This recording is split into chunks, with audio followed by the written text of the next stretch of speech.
Okay. இல்ல இப்ப நீங்க நெறைய விஷயங்கள் அப்படியே டிராவல் பத்தி சொல்லிக்கிட்டே இருக்கிறப்போ, உங்களுக்கு இந்த பர்ட்டிகுலரான பிளேஸ்ல போயிட்டு, சத்தியமா இனிமே அடுத்த டைம் இந்த இடத்துக்கு வரவே கூடாதுங்கிற மாரி ஏதாவது மொமெண்ட் இருக்கா?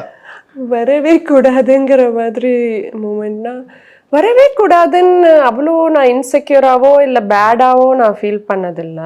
ஆ போயிட்டு கொஞ்சம் என்ன சொல்றது? நான் வேணா இன்னும் கொஞ்சம் இருந்திருக்கலாம் இங்க, அப்படி வேணா நான் ஃபீல் பண்ணியிருக்கேன். கொஞ்சம் நான் டிஃபிகல்ட்டா ஃபீல் பண்ணது ஈஜிப்ட். ஓகே. அங்க வந்து ரொம்ப ஏமாத்துனாங்க. அ ரொம்ப ஆமா. ஆ. எனக்கு அது ரொம்ப புதுசா சர்ப்ரைசிங்கா இருந்துச்சு. நான் ஈஜிப்ட்லலாம் இன்னும் நல்லாருக்கும் அப்படின்னு நெனச்சேன். நெறைய சீட்டிங் பண்ண ட்ரை பண்ணுவாங்க அங்க. சும்மா நீங்க எங்க விசிட் பண்ணீங்கனாலும், அங்க யாராவது ஒருத்தர் எஜிப்ஷியன் இருக்காங்க, ஒரு வயசானவங்க இருக்காங்க அப்படின்னா, அவங்க சும்மா கூப்பிடுவாங்க உங்கள ஃபோட்டோ எடுத்துக்கோங்கன்னு. ம். போய் எடுத்துக்கவே எடுத்துக்காதீங்க. ஏன்னா எடுத்துட்டு காசு கேட்பாங்க. காசு குடுக்க சொல்லி. அவங்க ஏதோ ஒரு செலிபிரிட்டி மாதிரி வந்துட்டு ஃபோட்டோ எடுத்துட்டு ஓகே. காசு குடுங்க அப்படின்னு கேட்பாங்க. ஸோ அண்ட் டூரிசம்ல எல்லாமும் நீங்க முடிச்சுட்டு வரும்போது நெறையா மணி வைஸ் வந்து எக்ஸ்பெக்ட் பண்ணுவாங்க. மோஸ்ட்லி மணி வைஸ் வந்து நெறையா சீட்டிங் நீங்க ஈஜிப்ட்